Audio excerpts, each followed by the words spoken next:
कहा प्रभु ये गोवर्धन को मैं लेकर आया हूँ आपकी सेवा के लिए, पर सेतु तो पूरा हो गया, अब इसे कहाँ रखूं?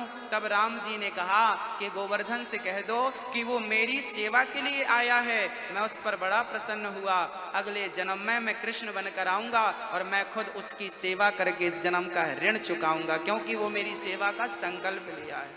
तो गोवर्धन को वहीं पर रख दिया गया। और राम जी जब त्रेता के बाद द्वापर में कृष्ण बनकर गए तो भगवान ने गोवर्धन की पूजा की और गोवर्धन की परिक्रमा लगाई। कहते हैं जो गोवर्धन की परिक्रमा लगा लेता है और जो भी चाह रखता है गिरिराज भगवान उसकी चाह जरूर पूरी करते हैं। बोले गिरिराज धरण भगवान जय। जीवन में एक बार मरने के पहले आप ब्रज 84 को उसकी परिक्रमा जरूर लगाइएगा, मरने के पहले गोवर्धन की परिक्रमा जरूर लगाइएगा और मरने के पहले मेरे जगन्नाथ भगवान का और मेरे वृंदावन बिहारी जी का दर्शन जरूर करिएगा। इन आंखों को सदा सदा के लिए बंद होने के पहले इन नेत्रों से भगवान को तो देख लो जिनको देखने आए हो। इस कलयुग में प्रत्यक्ष भगवान है। बिहारी जी कोई पत्थर के नहीं है कि किसी ने बना दिया तो भगवान जी, बिहारी जी को श्री हरिदास जी महाराज ने प्रकट किया था। निधि वन आज भी वो वन है जहां से भगवान को, और ये कोई ज्यादा पुरानी घटना थोड़ी है, बिहारी जी के मंदिर को बने ज्यादा से ज्यादा 200 साल 300 साल कह दो, बहुत ज्यादा पुरानी घटना नहीं है। हरिदास जी महाराज अभी हरिदास जी महाराज तानसेन के गुरु हैं। तानसेन का नाम सुना होगा आपने। तानसेन के गुरु का नाम श्री हरिदास जी महाराज है। हरिदास जी महाराज बहुत बड़े संगीतज्ञ थे। वो जब दीप चंदी दीप राग गाते थे ना तो दीपक जल जाते थे, मेघ राग गाते थे तो पानी बरसने लगता था, ऐसे थे। उन्होंने अपने प्रेम से, वो भगवान के लिए गाते थे, उनका संगीत भगवान के लिए था, वो भगवान के लिए गाते थे। और भगवान एक दिन उनके प्रेम में प्रकट हो गए और भगवान बिहारी जी प्रकट होकर छोटे से बच्चे के रूप में आए और छोटे से बच्चे के रूप में आए और हरिदास जी महाराज बैठे रहते थे ना तो वो भजन करते रहते थे। तो उनके कभी कभी घाव हो जाता था, यहाँ पर छिल जाता था, मक्खियाँ लगती थी, तब भगवान श्री बिहारी जी आते थे और कपड़े से हरिदास जी महाराज के घावों को साफ किया करते थे। बिहारी जी भगवान हरिदास जी महाराज की सेवा किया करते थे। कभी कभी कहा करते थे बाबा ला तेरे पांव दबा दूं। हरिदास जी महाराज कृष्ण कृष्ण के चिंतन में डूबे रहा करते थे और भगवान उनके पांव दबाते रहा करते थे। ये सच घटनाएं, अभी की घटनाएं हैं। हरिदास जी महाराज, फिर हरिदास जी महाराज ने भगवान को देखा, बहुत सुंदर ठाकुर जी थे, चरणों में गिर पड़े। हरिदास जी प्रभु आप मेरे पांव क्यों दबा रहे हैं? भगवान बोले हरिदास जी आप मेरी इतनी सेवा करते हो, मुझसे इतना प्रेम करते हो, अब मैं क्या करूं, मजबूर हो जाता हूं, मुझे आप अच्छे लगते हैं, कहीं और मैं जाता हूं मन नहीं लगता, बस मैं आपको। हरिदास जी भजन गाया करते ना तो भगवान बिहारी जी सामने बैठते बच्चे के रूप में। जो बांके बिहारी जी है ना वो बाल रूप में है, इसलिए बिहारी जी का मंदिर 8 बजे खुलता है, क्योंकि बच्चे को जगाते नहीं है। और पूरी दुनिया में हर मंदिर में घंटा घंटी होता है, पर बिहारी जी के मंदिर में आपको एक भी घंटा नहीं मिलेगा। घंटा टन टन टन टन नहीं होता। मेरे बिहारी जी के मंदिर में एक भी घंटा नहीं है, क्योंकि भगवान बाल रूप में है, इसलिए घंटा नहीं है कि बच्चा सो रहा है। घंटा घंटी बजेगा तो शोर ज्यादा होगा, जाग जाएंगे भगवान। बालक है, माँ बच्चे को सोने देती है ज्यादा देर तक के नहीं, हाँ या ना? जैसे माँ बच्चे को ज्यादा देर तक सोने देती है, ऐसे ही भगवान जी को रोज सोने दिया जाता है ज्यादा देर तक। और वो जो बिहारी जी है ना वो प्रत्यक्ष भगवान हमारे लिए खड़े हैं, आपके लिए खड़े हैं, प्रत्यक्ष हैं, वो खड़े हैं आपके लिए। प्रेम होगा बात भी करेंगे आपसे। हरिदास जी महाराज बैठे हैं, भगवान टुकुर टुकुर सामने। हरिदास जी गाते थे ना तानपुरा लेकर, तो भगवान उन्हें देखा करते थे। भगवान भी कहा करते थे वाह हरिदास जी। जब हरिदास जी का शरीर पूरा होने का आया तब हरिदास जी ने बिहारी जी से कहा प्रभु मैं एक छोटी सी प्रार्थना करूं आपसे? हाँ हाँ आप करो। तब हरिदास जी ने कहा प्रभु मैंने तो आपका दर्शन कर लिया, पर ये कलयुग में बहुत सारे लोग होंगे जो घर गृहस्थी में उलझे होंगे, जिनसे पाप भी होता होगा। हे प्रभु इन लोगों को आप दर्शन दें तो इनका भी कल्याण हो। क्योंकि बहुत सारे लोग पतित हो रहे हैं। भगवान बोले तो आपकी मर्जी क्या है? तब हरिदास जी ने कहा प्रभु आप इन भक्तों के लिए कलयुग में दर्शन देने के लिए इसी रूप में आप यहाँ पर रहें। तब भगवान मान गए और हरिदास जी महाराज ने बिहारी जी को पहले तो निधिवन में रखा, निधिवन में रखा, निधिवन में पूजा आरती की। फिर हरिदास जी महाराज के लिए वृंदावन में जो बिहारी जी का मंदिर है वो बनवाया गया। और हरिदास जी के भाई थे, उनके भाइयों ने बिहारी जी की पूजा स्टार्ट की। आज भी उन्हीं का वंश बिहारी जी की पूजा करता है, जिन्हें गोसाई कहते हैं। आज भी बिहारी जी का मंदिर, जैसे आपके यहां भी बिहारी जी का दर्शन है, हाँ, बड़ा अद्भुत चरित्र है भक्तों। भगवान की क्या क्या कथाएं कहूं। गिरिराज ब्रज 84 कोस में प्रत्यक्ष भगवान बसते हैं। जरूर बिहारी जी का दर्शन करिए, जरूर जगन्नाथ भगवान का दर्शन करिए, जरूर द्वारिकाधीश का दर्शन करिए। समय निकाल कर गोविंद को हृदय में बसाया करो। और हरिदास जी कौन सी पूजा करते थे पता है? मानसिक पूजा करते थे। हरिदास जी महाराज मानसिक पूजा करते थे। आप लोग जानते हैं मानसिक पूजा किसे कहते हैं? मैया आप जानती हो? आप जानते हो? आओ मैं आपको आज मानसिक पूजा कराता हूं। जरा सभी लोग अपनी रीढ़ की हड्डी सीधी कर लो, पालथी मार के बैठो बढ़िया, बिल्कुल आराम से और बिल्कुल शांत चित्त से। जैसा जैसा मैं कहता जाऊं वैसी वैसी आपको कल्पना करनी है। क्या करनी है? कल्पना। वैसा भाव बनाना है। आप भूल जाइए कि मैं भाटापारा में बैठा हूं, भूल जाइए कि मैं यहां हूं, भूल जाइए कि मैं कुछ हूं, कोई हूं। मैं जैसा जैसा कहता जाऊं, जिस दुनिया में मैं आपको ले जाऊं, आप उस दुनिया में मेरे साथ चलिए। मैं आपको अभी ईश्वर से मिलवाता हूं।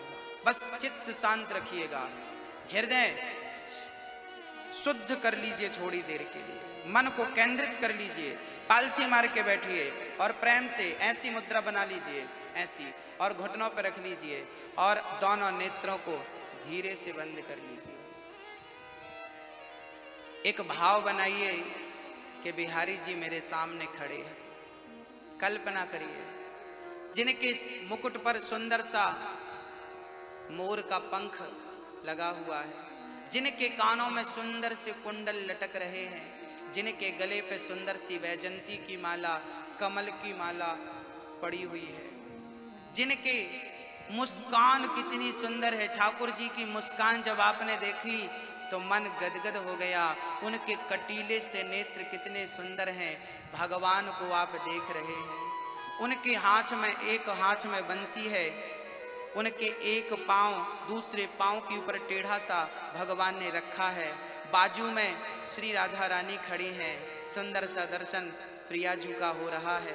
राधा जी खड़ी हैं, श्याम सुंदर खड़े हैं। अब हम ठाकुर जी के सामने हाथ जोड़कर प्रार्थना कर रहे हैं, हे प्रभु आप ही हमारी माँ हो, आप ही हमारे पिता हो। हे प्रभु मैं संसार के दर दर भटकता हुआ प्राणी हूँ, दर दर की ठोकर खा रहा हूँ। हे प्रभु आज मैं आपकी शरण में आया हूँ, मुझे स्वीकार कर लो। प्रार्थना करिए, सामने ठाकुर जी आपको देख रहे हैं। ऐसी कल्पना करिए कि भगवान आपको देख रहे हैं और आप उन्हें देख रहे हैं। सुंदर सा विग्रह आपके सामने है, आप उन्हें टुकुर टुकुर देख रहे हैं और आप कह रहे हैं, हे प्रभु मैं संसार का दर दर का भटकता हुआ प्राणी आज आपकी शरण में आया हूँ। हे प्रभु मुझे ठुकराइए मत, हे गोविंद मुझे ठुकराइए मत, मुझे अपने चरणों का दास बना लीजिए। हे प्रभु मैं आपकी शरण में हूँ, आप ही हमारी माँ हो, आप ही हमारे पिता हो। हे प्रभु मुझसे ना जाने कितने पाप हो गए हैं, कितने जन्मों का पापी हूँ मैं, कितने अपराध मैंने किए हैं प्रभु, कितना कपट किया है, कितनी निंदा करी है, कितना असत्य बोला है, कितनों का मैंने दिल दुखाया है। हे प्रभु ये मानव का तन देकर आपने मुझे भेजा था कितना अच्छा कर्म करने के लिए। हे प्रभु मेरे से बड़े अपराध हो गए हैं, मुझे क्षमा करो प्रभु, आज मैं आपकी शरण में हूँ। हरि शरणम हरि शरणम। अब भाव बनाओ कि आप ठाकुर जी को बड़ी सुंदर सी कमल के पुष्पों की माला बना रहे हैं और माला बनाकर अपने हाथ से भगवान के गले पे आपने माला पहना दी। अब भाव बनाइए कि आपने ठाकुर जी के गले पे सुंदर सी कमल की माला पहना दी और वो माला इतनी बढ़िया इतनी बड़ी है कि उनके गले से होती हुई उनके चरणों तक पहुंच गई। कितना सुंदर दर्शन हो रहा है। फिर दूसरी माला हमने बनाई और राधा जी के गले पे डाल दी। राधा जी भी कितनी सुंदर लग रही हैं, उनकी बाकी झांकी मन को चुरा रही हैं। सुंदर से स्वरूप का दर्शन हम कर रहे हैं। अब भगवान ने स्वयं कहा कि मुझे बड़ी भूख लगी है, क्या मुझे भोजन नहीं कराओगे? कल्पना करो कि भगवान आपसे कह रहे हैं कि मुझे भूख लगी है, कुछ खिलाओ। जैसे माता शबरी से राम जी ने मांगा, जैसे विदुरानी से भगवान कृष्ण ने मांगा, ऐसे आपसे भगवान मांग रहे हैं कि मुझे कुछ खिलाओ। हमने कहा प्रभु अभी खिलाते हैं। अब हमने बड़े प्रेम से ठाकुर जी के लिए बढ़िया सुंदर से लड्डू बनाए मोतीचूर के और बढ़िया देसी घी डाल करके बढ़िया लड्डू बनाए और लड्डू बनाकर तुलसी का पत्ता डालकर और ठाकुर जी को लड्डू दिए। अब भाव बनाइए कि भगवान हमारे हाथ से लड्डू खा रहे हैं और प्रेम पूर्वक वो हमारी तरफ देखकर कह रहे हैं बड़े स्वादिष्ट लड्डू बनाए हैं आपने, और हम लड्डू का भोग भगवान जी को लगा रहे हैं। अब भाव बनाइए कि हमने कढ़ाई पर दूध डाल रखा है, दूध पर मिश्री डाली और बढ़िया औंट करके दूध को गाढ़ा किया और ठंडा करके तुलसी का दल डालकर ठाकुर जी को दे रहे हैं, राधा जी को दे रहे हैं। श्याम सुंदर प्रिया प्रियतम दोनों गिलास लेकर सोने की गिलास पे और प्रेम पूर्वक दूध का भोग लगा रहे हैं। दर्शन करिए कि आपके हाथ से भगवान दूध पी रहे हैं और भगवान जब दूध पीकर निवृत्त हो गए उस दुग्ध पान से, तब ठाकुर जी के लिए आपने बढ़िया सोने की सिंहासन, भाव बनाइए कि आप सोने की सिंहासन भगवान के लिए बिछाए हैं। सोने की सिंहासन पर आपने ठाकुर जी को बिठा दिया, राधा जी बैठी हैं, श्याम सुंदर बैठे हैं और अब आपने राधा जी के चरण पकड़ लिए, श्याम सुंदर के चरण पकड़ लिए और दोनों के चरणों को उठाकर हम प्रार्थना कर रहे हैं, हे श्याम सुंदर, हे नंद नंदन, हे मुरलीधर, हे बंसी के बजैया, आपके ये चरण कभी मैं छोड़ ना दूं। हे प्रभु, आपके चरणों को मैं हमेशा थामे रखूं, ऐसी कृपा करिएगा। और फिर भाव बनाइए कि धीरे से उन चरणों को आपने उठाकर अपने मस्तक पर रख लिया। आपके मस्तक पर राधा जी के चरण हैं, आपके मस्तक पर गोविंद के चरण हैं। महसूस करिए कि आपके सिर पर श्याम सुंदर के और राधा रानी के चरण पड़े हुए हैं। आपके नेत्रों से आंसू बह रहे हैं। हे प्रभु, मेरे सिर पर आपके इसी प्रकार चरण रखे रहें, मैं आपका नित्य दर्शन करता रहूं। अब आपने भगवान श्री कृष्ण का वो दर्शन करना है जब, अब आप कल्पना करिए कि माँ यशोदा दही मंथन कर रही है और उनकी साड़ी पकड़कर श्याम सुंदर खड़े हैं और आप दूर से श्याम सुंदर को देख रहे हैं कि भगवान ने माँ यशोदा की साड़ी पकड़ रखी है। कह रहे हैं माँ हमें दूध पिला दो। कन्हैया माँ समझा रही है, लाला दूध मैं बाद में पिलाऊंगी, दही मंथन कर रही हूँ, ताजा ताजा दही तू ना खाएगा। भगवान बोले मोको दही, मोको मक्खन नाय खानो मैया, मोको तो दूध पीनो है। अब आप दर्शन करिए कि माँ ने श्याम सुंदर को गोद पे लेकर दूध पिला रही है। श्याम सुंदर के छोटे छोटे पांव, एक पांव से दूसरे पांव को वो मसल रहे हैं और ठाकुर जी माँ यशोदा के मुंह पे हाथ रख के, जैसे छोटा सा बच्चा जब माँ का दूध पीता है तो एक हाथ उसके माँ के मुंह पे जाता है और वो माँ को देखता है, माँ उसे देखती है। इस दृश्य को आप देखिए। जब भगवान ने गोवर्धन उठाया एक उंगली से, तो आइए दर्शन करते हैं।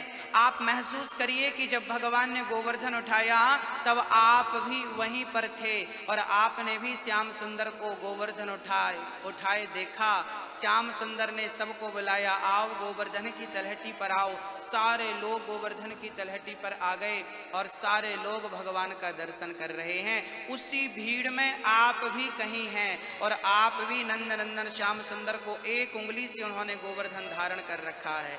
एक पांव से खड़े हैं, दूसरे पांव को टेढ़ा सा रखा है, दूसरे हाथ से बंसी मुंह पे लगाई और सुंदर सी बांसुरी बजाई। एक हाथ से गोवर्धन धारण कर रखा है। सुंदर सी बाकी झांकी श्याम सुंदर की आप दर्शन करिए। कितना सुंदर भाव है। ठाकुर जी को देखिए, गोवर्धन उठाते हुए देखिए, मटकी चुराते हुए देखिए, मक्खन खाते हुए देखिए, सखियों को तंग करते हुए देखिए, माँ का दूध पीते हुए देखिए, गैया चराते हुए श्याम सुंदर को देखिए, स्नान करते हुए गोविंद को देखिए। भगवान ने जितनी लीलाएं कर रखी हैं उन हर लीलाओं को आप महसूस कीजिए कि आप भी वहां पर सम्मिलित थे। उन लीलाओं के साथ आप भी कहीं ना कहीं दर्शन कर रहे थे, उन लीलाओं के साक्षी आप भी थे।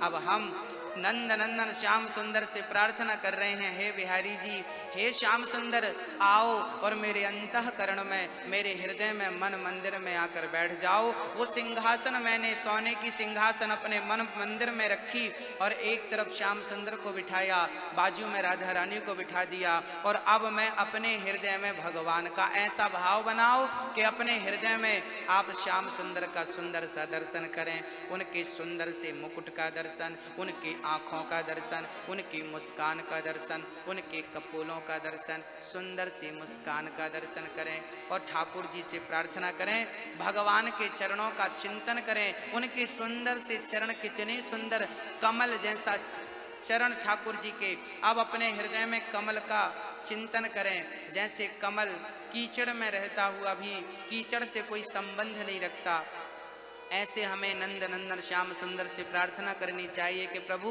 मैं संसार के कीचड़ पे रहूं पर संसार से संबंध ना रखते हुए आपसे संबंध रखूं। वो कीचड़ से संबंध नहीं रखता कमल, इसलिए भगवान के चरणों तक पहुंच जाता है।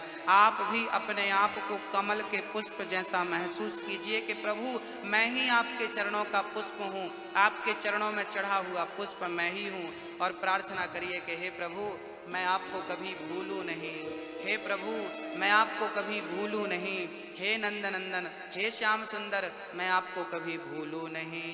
हे प्रभु, मैं आपकी शरण में हूँ, मेरे अपराधों को क्षमा करो, मुझे अज्ञान से ज्ञान की ओर ले चलो। हरि शरणम, हरि शरणम, हरि शरणम।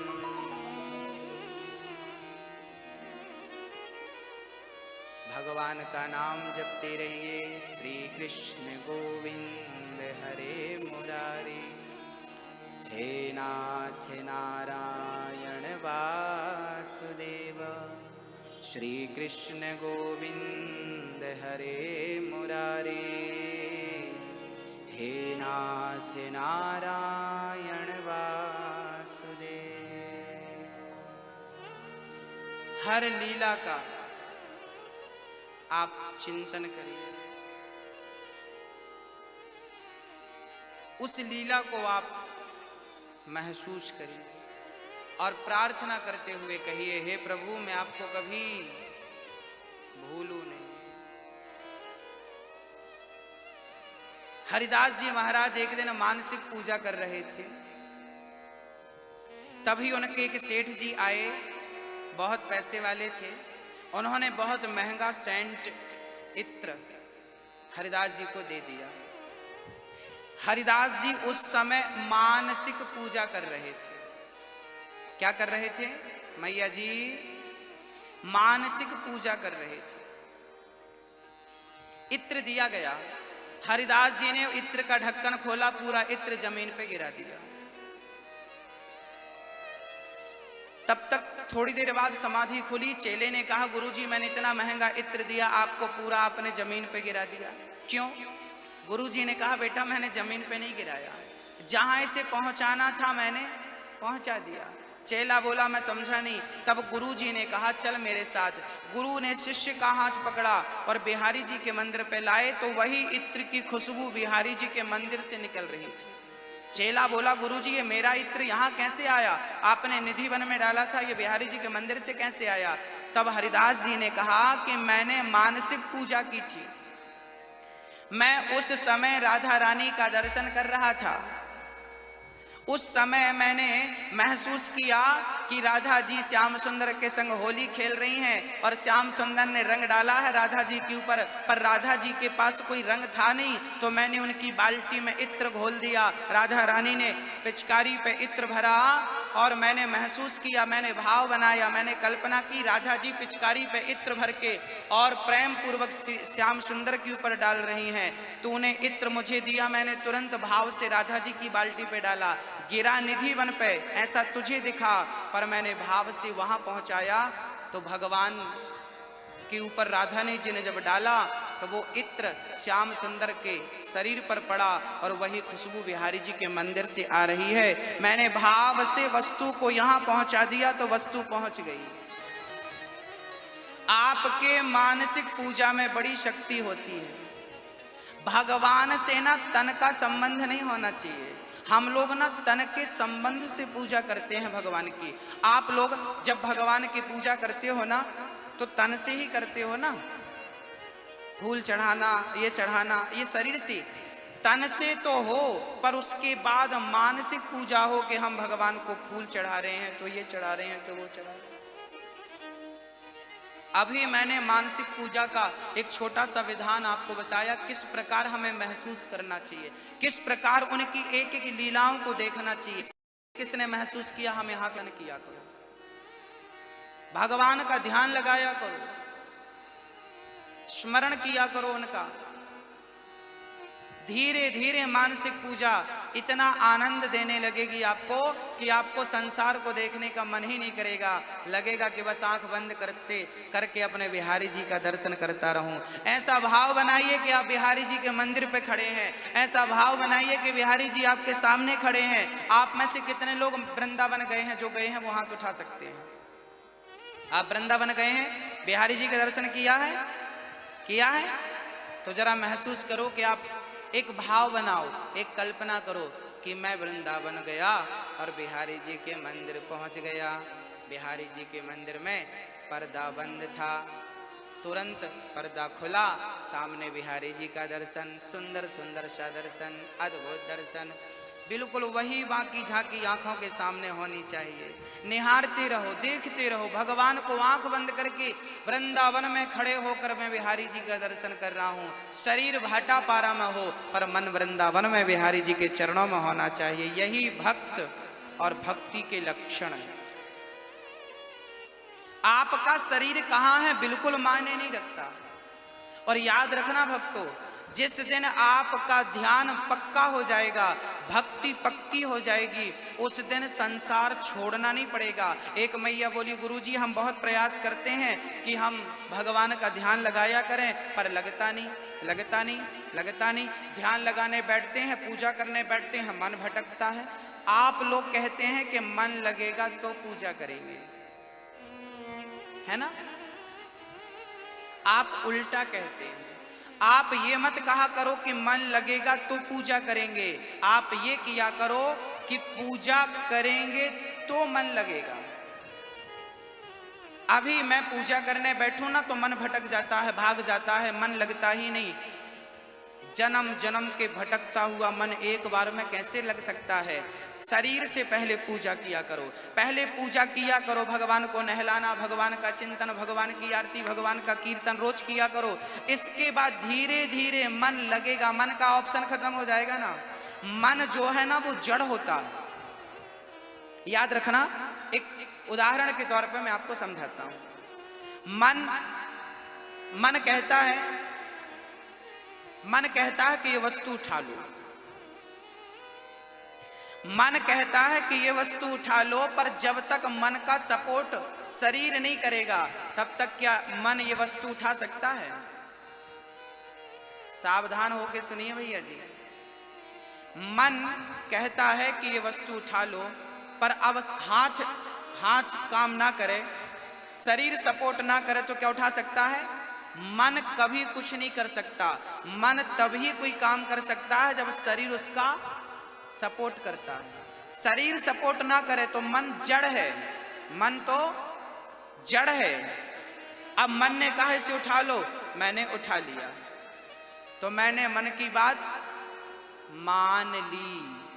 अब मन कह रहा उठाओ, मैं उठाऊंगा नहीं, शरीर बढ़ाऊंगा नहीं।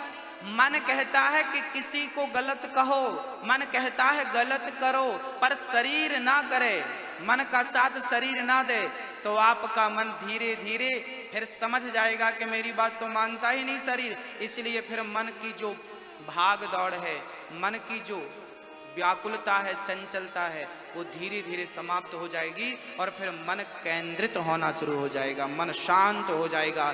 कब शांत होगा? जब शरीर उसकी बात नहीं मानेगा, जब आप उसकी बात नहीं, आप मानते हो, इसलिए ये दौड़ाता है आपको। मन बड़ा चंचल है, मन की गति है अटपटी, झटपट लखे ना कोई, और मन की जब खटपट मिटे तो झटपट दर्शन होए। आप मन का सपोर्ट करते हो, मन कहता है चलो इसे देख लो, आप देखने लगते हैं। मन कहता है चलो व्हाट्सएप चलाते हैं, मन कहता है व्हाट्सएप चलाते हैं, पर शरीर साथ ना दे तो मन क्या कर लेगा? मन कहता चलो फेसबुक चला, मन कहता चलो पिक्चर देख के आते हैं, पर मन कह ही सकता है ना, जा सकता है क्या? जाएंगे तो पाओ, जाना तो आपको ही पड़ेगा। मन हमेशा गलत गाइड देता है आपको। मन कहता है चलो पिक्चर देखने, तो कहा, बुद्धि ने कहा ना ना कथा हो रही है भाटापारा में, चलो कथा सुनने। अरे कथा तो कल सुन ली थी, आज चलो जरा देख के आते हैं पिक्चर।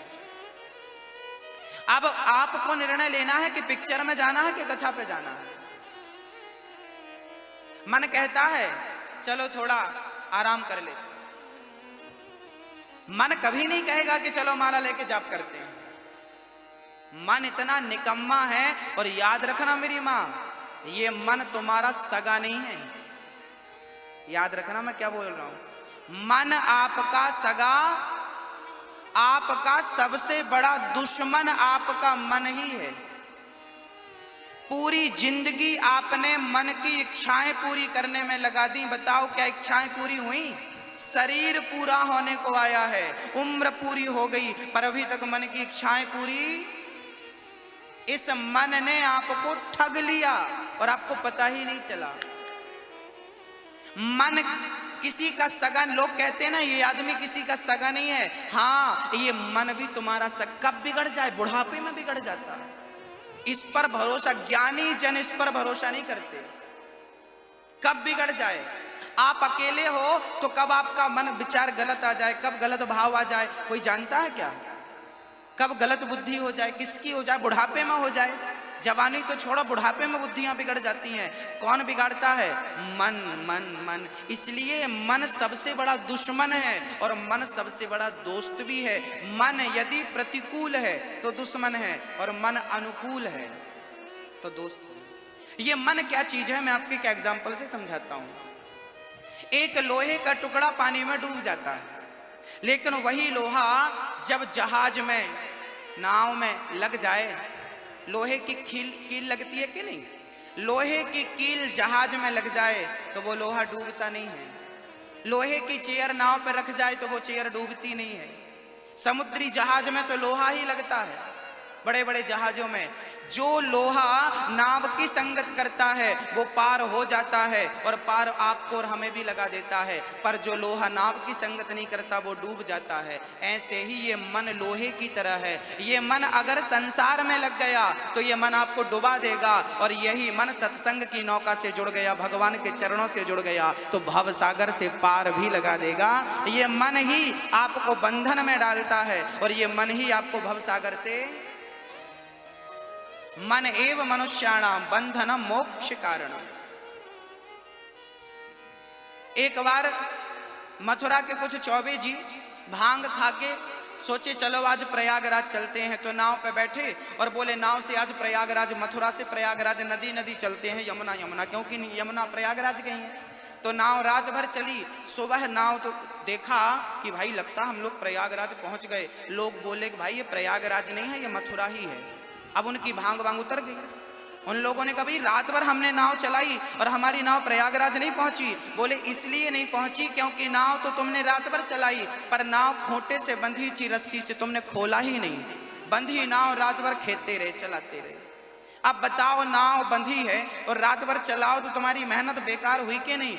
ऐसे ही आपका मन संसार के खोटे से बंधा है। हमारी माताएं चारों धाम चली तो जाती हैं, हमारे पिताजी चारों धाम चले तो जाते हैं, बुजुर्ग पिता, लेकिन उनका मन भाटापारा में नाती पंती में बंधा रहता है।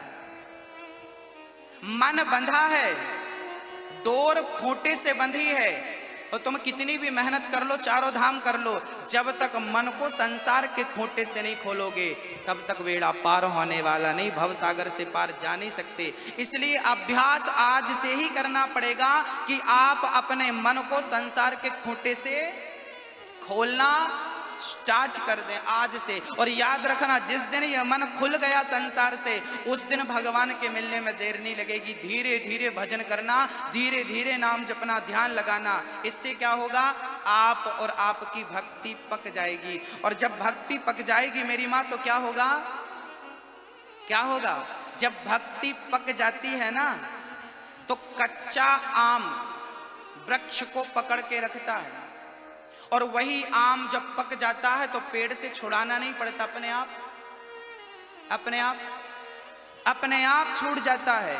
पके हुए फल को क्या पेड़ से छुड़ाना पड़ता है, अपने आप छूट जाता है। ऐसे ही जब आप कच्चे होंगे तो आपने संसार को पकड़ रखा होगा, पत्नी को, पति को, परिवार को, पैसे को, दौलत को, नाम को, पद को, प्रतिष्ठा को, सबको आपने पकड़ रखा है। हाँ, आप कच्चे हैं, जिस दिन पक जाओगे, भक्ति पक जाएगी आपकी, उस दिन संसार छोड़ना नहीं पड़ेगा, सब अपने आप छूट जाएगा। भक्तों, पका हुआ फल वृक्ष को अपने आप, मीराबाई ने कुछ छोड़ा नहीं था, सब अपने आप छूट गया था। वो स्थिति है, जब आप भजन करोगे ना ज्यादा, तो संसार छोड़ना नहीं पड़ेगा। बेटी बेटा, पति पति, ये सब छोड़ना कुछ नहीं पड़ता, सब छूट जाता। जो व्यक्ति जानबूझकर छोड़ता है वो उसे पकड़ सकता है वापस, पर जो छूट जाता है वो पकड़, वो जाएगा ही नहीं ना मन। आप लोगों ने पकड़ रखा है। आपके दुख का कारण क्या है, क्योंकि आपने पकड़ रखा है। अच्छा, एक काम करो भैया जी, आप अपने एक हाथ से दूसरे हाथ को पकड़ो जरा कस के, जरा प्रैक्टिकली करना, कंजूसी और बिल्कुल काम चोरी ना करना।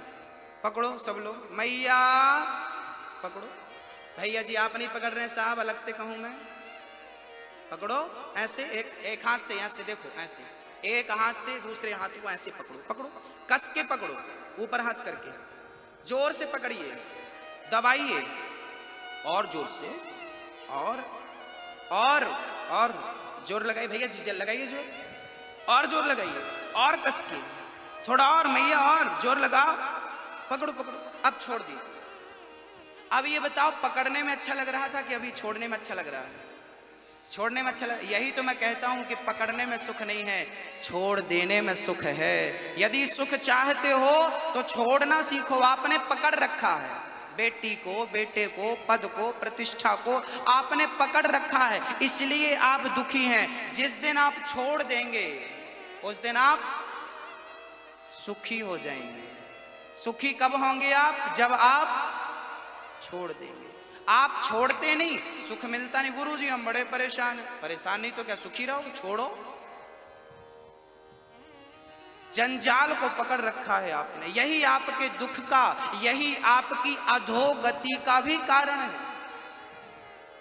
यही आपके पुनरपि जननम पुनरपि मरणम का भी कारण है। बार बार जन्म लेना, बार बार मर जाना, भव के कुएं में। एक बार क्या हुआ, एक मैदान था, उस मैदान में ना बहुत सारे अंधे थे। उन अंधों को उस मैदान में पूरे में बाउंड्री थी, एक ही द्वार था और अंधों को निकलना था बाहर। सारे अंधों ने विचार किया कि बाहर कैसे निकला जाए, तो उन अंधों ने दीवार पकड़ ली। बाउंड्री थी ना बहुत बड़ी, तो दीवार को पकड़ ली कि दीवार को पकड़े। अब अंधे थे ना, उन्हें तो द्वार दिखाई पड़ता नहीं था, सारे अंधे थे, तो उन्होंने एक दूसरे को पकड़ लिया और एक ने बाउंड्री पकड़ ली और चलने लगे। चलते चलते चलते चलते जब द्वार के पास पहुंचे तो एक अंधे को ना, जिसने पकड़ा था, उसे खुजली होने लगी। वो खुजलाया और चलता गया, तो क्या हुआ, द्वार निकल गया।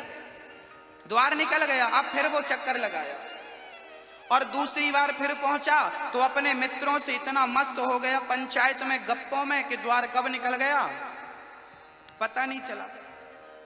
तीसरी बार द्वार के पास पहुंचे, तब तक थक गए, बोले थोड़ा विश्राम कर लें, तो वहां पे आके सारे सो गए। और जब सोए और नींद खुली तो द्वार के आगे से हाथ रख के शुरू किया। क्या समझे? ये बात क्या समझाती है? वो अंधे और कोई नहीं, हम आप ही वो अंधे हैं। ये संसार एक मैदान है, इस मैदान से, इस संसार से पार जाने का एक ही द्वार है, जिस द्वार का नाम है मोक्ष। क्या नाम है उस द्वार का? मोक्ष का दरवाजा तुम्हें मिला तो था, पर अंधों ने क्या किया, जब दरवाजे के पास पहुंचते तो खुजली होने लगती। आप लोगों को भी 84 लाख योनियों के बाद जब तुम्हें मोक्ष का द्वार मिला तो तुम्हें भी खुजली होने लगी, विषयों का तुम भोग भोगने लगे, और विषयों के भोग में तुम इतने मस्त हुए कि मानव का तन भोग भोगते ही निकल गया, और मोक्ष का द्वार कब निकल गया पता ही नहीं चला। लोग बुढ़ापे से मर जाते हैं, मोक्ष का द्वार निकल गया। फिर क्या किया, फिर शुरू से चक्कर लगाया, फिर नाली का कीड़ा, फिर हाथी, फिर मकड़ी, फिर सुअर, फिर कुत्ता बिल्ली बना, फिर मानव का तन पाया। फिर जब आया तो क्या किया, फिर पंचायत में लग गया, गप्पे करने लगा। बुढ़ापे में आदमी पंचायत करता है, भजन कब करेगा राम जाने। भाटा पारा के बूढ़े बूढ़े लोग जुआ खेलते रहते हैं बुढ़ापे में, ये माला कब जपेंगे, इनसे पूछो, पता नहीं कब जपेंगे। अभागे लोग, किसे अभागे कौन है? ये लोग अभागे हैं जो भगवान का भजन छोड़ के विषयों में मन लगाते हैं। मोक्ष का द्वार तुम्हारे सामने खड़ा है, पर तुम आंख बंद करके खड़े हो, विधाता का क्या कसूर है भाई? तीसरी बार फिर तुम्हें मानव का तन मिला, पर अब तो तुम्हारी नींद ही पूरी नहीं होती, खूब पड़े हो पांव पसारे, 10-10 बजे सो के उठते हो, खूब खाते हो राक्षसों टाइप का, और दिन भर सोते हो। कोई काम नहीं है आपका, खाना सोना बच्चे पैदा करना। चौथा कोई काम हो तो बताओ। चौथा मैं कहता हूं कि आंख बंद करो, भगवान का चिंतन करो, तो आंख ही बंद नहीं होती, टुकुर टुकुर देखते उल्लुओं की तरह, बंद ही नहीं होती इसकी आंख। मोक्ष का द्वार निकल गया, अब पछताए होत क्या जब चिड़िया चुग गई। थोड़ा सा वक्त शाम को अर्पण किया करो, भगवान का चिंतन किया करो। भगवान ने आज एकादशी आई, नंद बाबा ने यमुना में स्नान किया, वरुण देवता चुरा कर ले गए। भगवान ने वरुण लोक से नंद बाबा को लाए, और सारे ब्रजवासियों ने कहा कि प्रभु हमें बैकुंठ का दर्शन कराओ। तब भगवान ने सबन को बैकुंठ का दर्शन कराया, और सारे ब्रजवासी आनंदित हो गए। भगवान से ब्रजवासियों ने कहा प्रभु तेरे बैकुंठ को मोको ना चाहिए, हमें तो वृंदावन भेज दे। बैकुंठ से ज्यादा महिमा वृंदावन की है। हाँ, जो राधा नाम न हो तो रस राज विचारो रो तो, ना हो तो कृष्ण अवतार जपे जा राधे राधे। राधा सब वेदन को सार जपे जा राधे राधे। हमारी मैया जी बोल रही थी गुरुजी भजन ज्यादा सुनाया करो। अब मैया मैं भजन ज्यादा सुनाऊंगा तो कथा नहीं हो पाएगी। मैं सब सुना सकता हूँ, अब आप ही बताओ भजन ज्यादा सुनाऊं कि कथा ज्यादा सुनाऊं? हाँ, क्या ज्यादा सुनाऊं? हाँ, कथा ज्यादा सुनाऊं ना। इसलिए मैं 7 दिन में एक ही भजन, ज्यादा भजन गाऊंगा तो फिर कथा छूट जाती है, मेरी मजबूरी है। 5 घंटे मुझे मिले कथा के लिए तो मैं सब कुछ सुनाऊंगा। हाँ, मैं कथा भजन सुनाऊंगा। मेरी कई माताएं मेरे से कहती हैं गुरुजी भजन सुनाना। मैं सुनाता हूँ भजन, अभी सुनाऊंगा, पर अच्छे सार युक्त भजन सुनाना मैं पसंद करता हूँ, जिसमें समय 1 मिनट भी हमारा व्यर्थ ना जाए। हर पल का मैं सदुपयोग करना चाहता हूँ। हाँ, भगवान ने बड़ी सुंदर आज नंद बाबा को लाए, और ये सुंदर सी चंद्रमा चारों तरफ बिखरी थी, चंद्रमा का प्रकाश बिखरा हुआ था। और शरद पूर्णिमा की रात आ गई, भगवान ने बांसुरी बजाई। भगवान पिता रात्रि शरदोत्फुल्ल मल्लिका वीक्षरन्तुं मनश्चक्रे योग मायामुपाश्रिता। शरद पूर्णिमा की रात आ गई और भगवान श्री कृष्ण ने बड़ी अद्भुत बंसी बजाई। शरद पूर्णिमा, यमुना के पुलिन तट पर खड़े होकर गोविंद ने जब बांसुरी बजाई, गजब की बांसुरी बजती है वृंदावन वसैया की, करूं तारीफ मुरली की, या मुरली के बजैया की। जहाँ चलता ना काम तीर और कमानों से, वहाँ बातें होती मुरली की तानों से। सारी सखियां बंसी की तान सुनकर, एक सखी गाय दो रही थी। आहा, अब ये रास पंचाध्यायी का बड़ा अद्भुत प्रसंग है, आप बहुत मन लगा के श्रवण करिएगा। आज भगवान ने भक्तों को याद किया। जब भक्त रोज भगवान को याद करता है ना, तो वो दिन भी आता है कि जब हम याद ना करें तो भगवान हमें याद कर लेता है। आज भगवान गोपियों को याद करते हैं। गोपियां अपने काम पे बिजी थी। एक सखी गाय दह रही थी, एक सखी बर्तन धुल रही थी, एक वस्त्र धारण कर रही थी, एक सेवा कर रही थी। और जब बंसी की तान सुनाई पड़ी तो भगवान ने गोपियों को आवाज लगा कर बुलाई, ललिता निशम्य गीतम तदनंग वर्धनम व्रजश्रियः कृष्ण गृहीत मानसा। जब श्याम सुंदर ने बांसुरी की तान छेड़ी, सारी सखियां आह्लादित हो गईं, दौड़ पड़ी श्याम सुंदर से मिलने के लिए। सखियों की इतनी उत्कंठा थी कि वो कृष्ण को एक पल के लिए भी अपने से दूर नहीं मानती समझती थी। एक सखी गाय दोह रही थी, बंसी की तान सुनाई पड़ी, गाय वहीं बर्तन वहीं छोड़कर और चल पड़ी श्याम सुंदर से मिलने के। एक सखी अपने पति के पांव दबा रही थी, जाने लगी। पति ने कहा, कहाँ जा रही हो? बोले श्याम सुंदर से मिलने के लिए। चल पड़ी। एक सखी बच्चे को दूध पिला रही थी। दोहंत्यो भी ययो काश्चित दोहम हित्वा समुत्सुका। एक सखी बच्चे को स्तन पान करा रही थी। ये कथा मैं आपको क्यों सुना रहा हूं, सुखदेव जी क्यों सुना रहे हैं? क्योंकि इससे एक सार निकल कर आएगा। क्या कोई माँ दूध पीते हुए बच्चे को छोड़कर कहीं जा सकती है? नहीं ना। पर गोपियां उस बच्चे से ज्यादा श्री कृष्ण को महत्व देती थी। अपने दूध पीते हुए बच्चे को छोड़कर सखियां श्री कृष्ण से मिलने के लिए चल पड़ी। श्री कृष्ण से मिलने के लिए चल पड़ी। मतलब गोपियों के जीवन में बच्चे से ज्यादा महत्व किसका था? किसका था?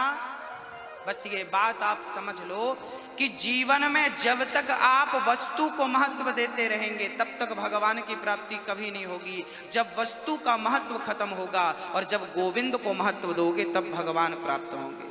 हम लोग कमी कहां करते हैं? हम भगवान को महत्व नहीं देते। हम लोग थोड़े से बिजी हो जाते हैं ना तो बोलते हैं पूजा कल कर लेंगे। हम लोग थोड़े से बिजी हो जाते हैं ना तो सोचते हैं कथा कल सुन लेंगे। हम महत्व नहीं देते। आपकी ट्रेन अगर 4 बजे सुबह की है तो आप कितने बजे जागोगे? बोलो। 3 बजे जागोगे? 2 बजे जागोगे?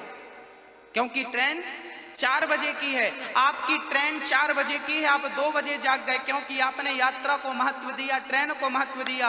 पर मैं कहता हूं कि 4 बजे 5 बजे जागकर भगवान को याद किया करो। आप नहीं जागते क्योंकि आप भगवान को महत्व उतना नहीं देते जितना महत्व अपनी यात्रा को, अपने काम को देते। आपके जीवन में काम का महत्व ज्यादा है, राम का महत्व नहीं है। इसलिए राम नहीं मिलता, काम ही काम होता, क्योंकि महत्व नहीं है। मैं कहता हूं आपसे कि रोज 1 माला भगवान का जपा करो। आप नहीं जपेंगे मुझे पता है, लेकिन हिसाब 1-1 रुपए का करेंगे आप लोग। पंचायत करने में 1 घंटा खराब कर देंगे। पंचायत करने का समय है, पर भगवान का चिंतन करने का समय नहीं है, क्योंकि पंचायत को महत्व देते हैं, भगवान को महत्व नहीं देते। बच्चे के लिए समय है, भगवान के लिए समय नहीं है। पत्नी के लिए समय है, भगवान के लिए समय नहीं है, क्योंकि पत्नी का महत्व तो है, भगवान का महत्व नहीं है। सजने संवरने में आप जितना समय लगाती हो मेरी माँ, उतने समय का आधा भी भगवान को दो तो भी भगवान खुश हो जाएंगे। पर नहीं, सजने का महत्व तो है, पर भक्ति और प्रेम का कोई महत्व नहीं है। इसलिए भगवान मिलता नहीं है मेरी माँ। भगवान तन को सजाने से नहीं, मन के श्रृंगार से ही परमात्मा प्राप्त होगा। मन जब तक नहीं सजेगा, जब तक आप महत्व नहीं देंगे भक्ति को, भजन को। मीराबाई की चोटी लास्ट बार उसकी माँ ने की थी, उसकी बार तो चोटी हुई नहीं, बाल चिड़ियों का घोंसला हो गए थे। कभी कभी वो श्रृंगार करती थी, पर किसके लिए? वो भी अपने प्रियतम कृष्ण के लिए।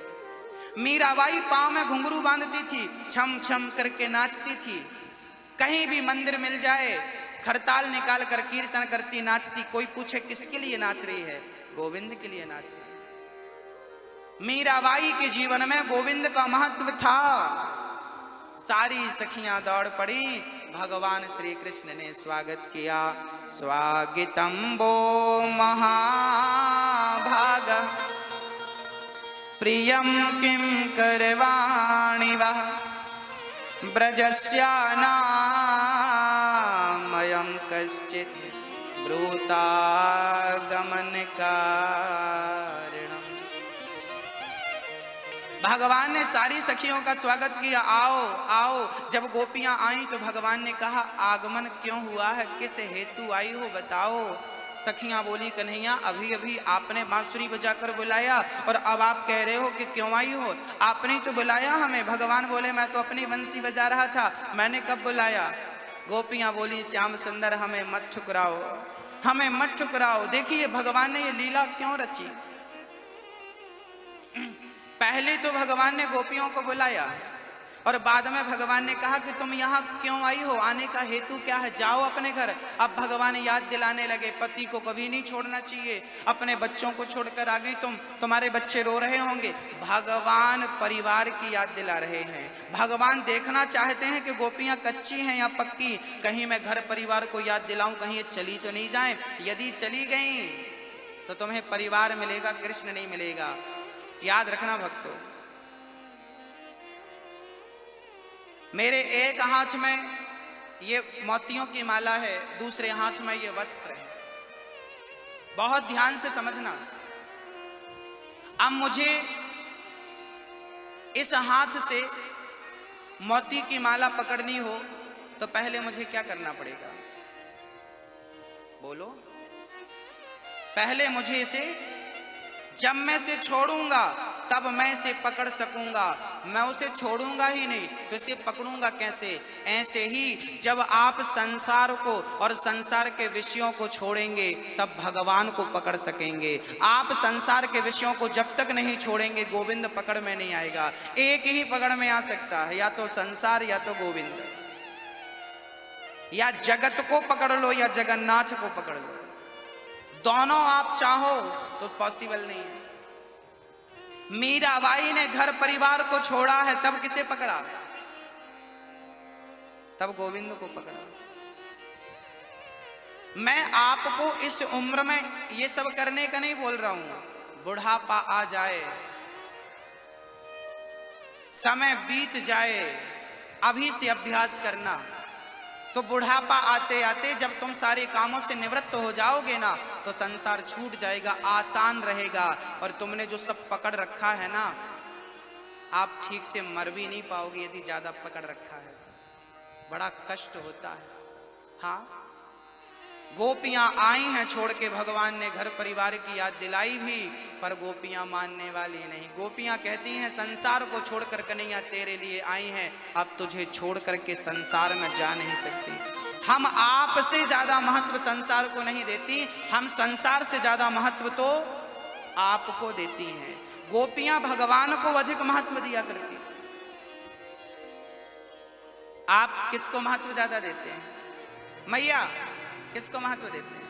अच्छा आप ये बताओ, आप जितना प्यार अपने बेटे से करती हो, बहुत कान खोल कर भैया जी, आप जितना प्रेम अपने बेटे से करते हो, जितना प्रेम अपनी बिटिया से करते हो, जितना प्रेम अपनी पत्नी से करते हो, जितना प्रेम अपने पति से करते हो, जितना प्रेम आप अपने घर मकान दुकान व्यापार बिजनेस से करते हो, दिल में हाथ रख के बताओ क्या इतना प्रेम या इसका आधा प्रेम भगवान से करते हो?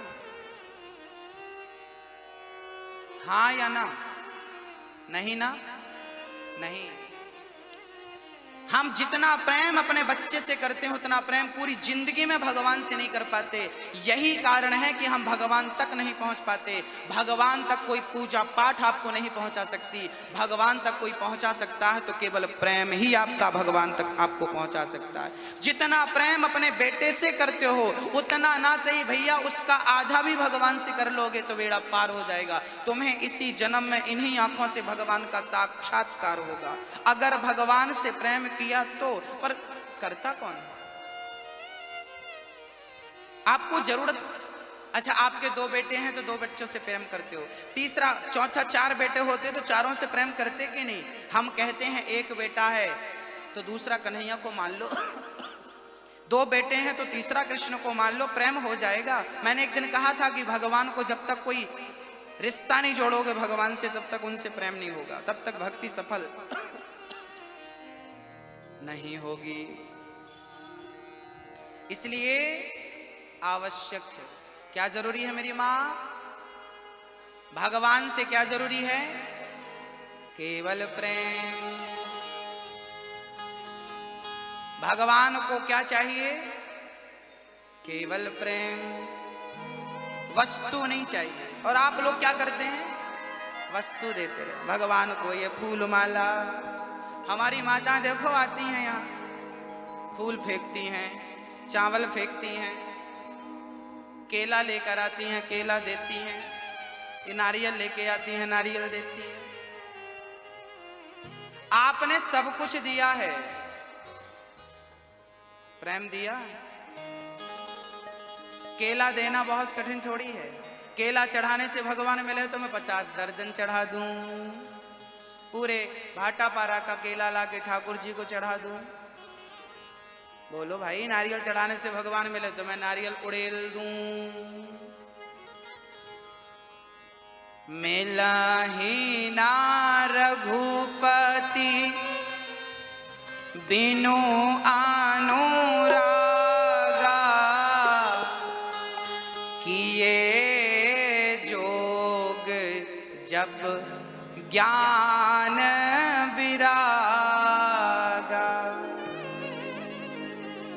कितना भी कर लो पर जब तक प्रेम नहीं होगा तब तक कुछ भी चढ़ा दो।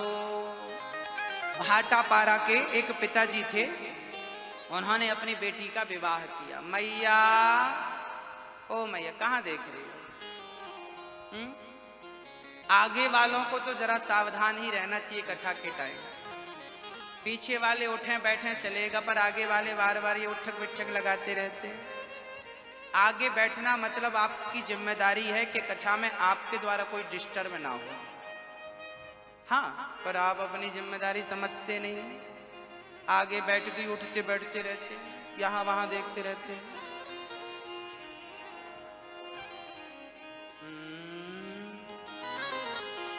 मिलहि न रघुपति बिनु अनुरागा, किए जोग जप ज्ञान विरागा। कितना भी तुम, एक भाटा पारा के एक पिताजी थे, उनकी एक बेटी थी, एक ही लौती बेटी थी, इकलौती, बेटा बेटा कुछ नहीं, इकलौती, और करोड़पति आदमी थे। उन्होंने अपनी बेटी का विवाह रायपुर में किया।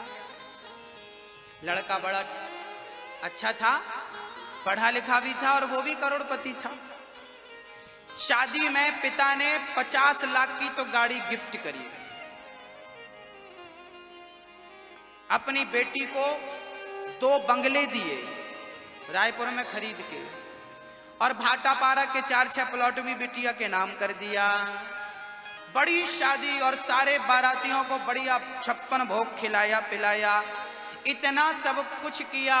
बाद में पता चला कि लड़की का लड़के से प्रेम ही नहीं हुआ, लड़का लड़की को पसंद नहीं करता, लड़की लड़के को पसंद नहीं करती। अर्थात पति पत्नी के बीच में जो प्रेम होना चाहिए था वो प्रेम नहीं था।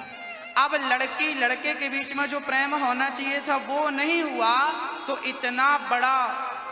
इतनी बड़ी शादी करना, इतना दहेज देना, इतना सब कुछ करना सफल हुआ कि बेकार हुआ? आप बताओ, बोलो मेरी माँ। इतना सब पिता ने क्यों किया था कि मेरी लड़की प्रेम से रहे और सुखी रहे। बिटिया के प्रेम के लिए, बिटिया के सुख के लिए पिता ने इतना खर्चा किया था। पर इतना कुछ किया पर लड़का लड़की में प्रेम ही नहीं हुआ, पति पत्नी में, तो सब कुछ करना बेकार। ऐसे आपने एकादशी किया, द्वादशी किया, पूजा करी, पाठ करी, कथा सुनी, तीर्थ यात्रा करी, नारियल चढ़ाए, केला चढ़ाए, फूल चढ़ाए, सब कुछ दिया, सब कुछ चढ़ाया, पर सब कुछ करने के बाद भी भगवान से प्रेम नहीं हुआ तो सब कुछ करना बेकार हो गया। और प्रेम हो गया और कुछ भी नहीं किया। एक लड़की का विवाह हुआ, लड़की के पिता ने दहेज में कुछ दिया नहीं, पर लड़की लड़के में बड़ा प्रेम था। तो अब बताओ, कुछ भी नहीं मिला पर भी उनका प्रेम था, तो शादी सफल हुई कि नहीं? और सब कुछ दिया और प्रेम नहीं हुआ तो शादी बेकार हो गई कि नहीं? तो बोलो मेरी माँ, भक्त और भगवान के बीच में क्या, पति पत्नी के बीच में क्या होना चाहिए? क्या? प्रेम होना। यदि पति पत्नी के बीच में प्रेम होना चाहिए तो भक्त और भगवान के बीच में भी प्रेम होना चाहिए। कोई वस्तु नहीं होनी चाहिए कि वस्तु हो। हाँ, बोलो मेरी माँ। तो कौन कौन प्रेम करेगा मेरे कन्हैया से? कितना करोगे? जितना अपने बेटे से करते हो, जितना अपने पति से करते हो, जितना अपनी पत्नी से करते हो, जितना हमारी माताएं अपने सोने और चांदी से करती हैं, इतना भगवान से कर लें तो इनकी नैया पार हो जाए। पर माताएं ये सोना चांदी बहुत प्यार करती हैं। हाँ, और यही संसार का तुम प्यार करते हो और तब तक यमराज आ जाते हैं, समय पूरा हुआ, चलो अब समय, अच्छा समय पूरा हो गया। हाँ, यमराज जी बोले चलो अब महाराज थोड़ा सा समय दे दो, हम तो बच्चों को समय नहीं दे पाए, पति को समय नहीं दे पाए, भगवान को समय नहीं दे पाए, समय चला गया। हाँ।